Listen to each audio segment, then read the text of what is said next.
Today we have a short video on the drive shaft swap for the Hemi Dakota.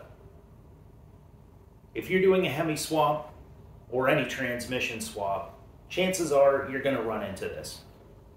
Drive shafts that I had weren't the right length, and in fact that transmission's drive shaft didn't really mate to the 8 1/4 in my Dakota whatsoever. What I used was a split U-joint. I could have used the Dakota drive shaft. In fact, that one was steel, but it turns out it was bent, so it wasn't usable. The guy that I was dealing with was able to work with aluminum and asked if I had any others. Well, I mentioned I had the drive shaft that came with my transmission, my 545 RFE 2-wheel drive unit. That's specific. If you have a transfer case, that's different, but that's a whole different discussion. This is a 2-wheel drive swap. I'm not going to get into that. What I have is a Moog 457C on my axle end, and I'm using that 2004 drive shaft and the yoke with a standard U-joint at the yoke end.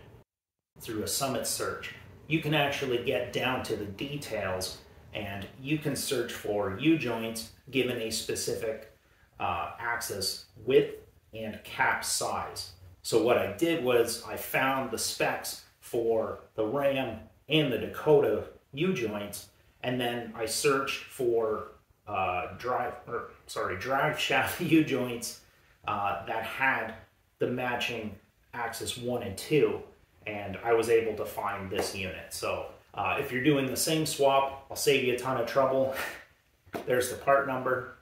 If you're using the steel Dakota drive shaft with a 545 RFE, you can actually use the same U-joint. You would just have to put it at the yoke. I believe the stock drive shaft will be more than adequate. And using modern aluminum materials, I've even knocked a few pounds off of this truck. So I think that's pretty cool. Here we are under the Dakota. I'm going to measure out the drive shaft. So I had a chance to talk with the guy who does this. In my area, there's not a lot of places that actually provide this service. So I can't really give you much advice on this one. You're just going to have to ask around and see what's what. Here locally, a couple truck shops do this, so that might be a good place to start. So the nice thing about the 2-wheel drive is this is a Dana yoke here. So it uses a Dana U-joint, which is good because so does the Dakota. So what I was able to do was get my hands on a universal joint that has 2 different axes. One that matches this yoke, you can see the little symbol, and one that matches the Dakota's drive shaft. If you have a later model Dakota, I don't know what the cutoff year is, but at some point they switched to the big U-joint. This being an 89, uses a small U-joint, and it's the same as the Diplomat. I was told to take the yoke, push it into the tailstock until it stops. Like so. Then he said to back it out about 3/4 of an inch. Oh, it's important to note that the vehicle has to be on its weight.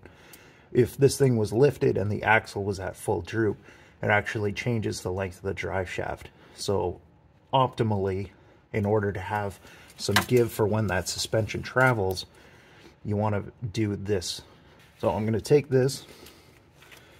We can see, I'll measure from about the center of the cup here. That looks to be about 3 1/4 inches. So I'll slide it out till the center of this cup measures about 4 inches. Okay, well, that looks good enough. So what I need to do is measure from the center of the cup to the center of the cup. So what I'm going to do on the other end of this tape measure is I'm going to butt the end of the tape up against the flat part of the U-joint where the straps mount to it.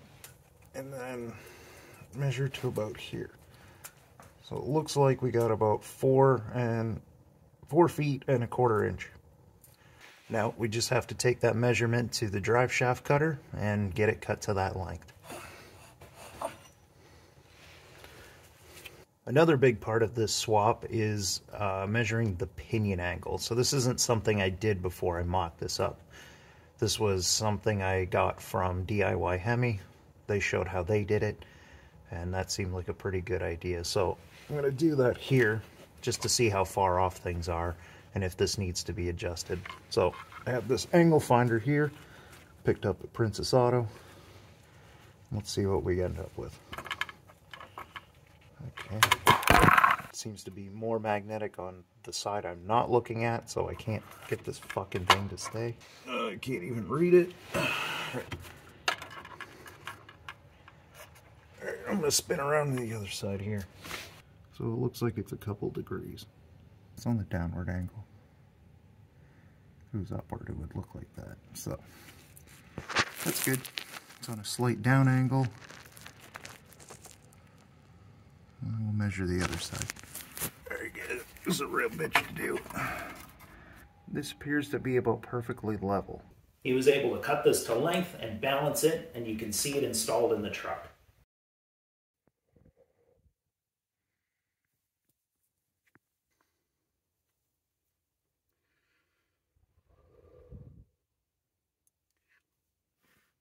Well, if you have any other ideas or you're doing your own build and you've come across a similar experience, please drop a comment and we can all help each other out.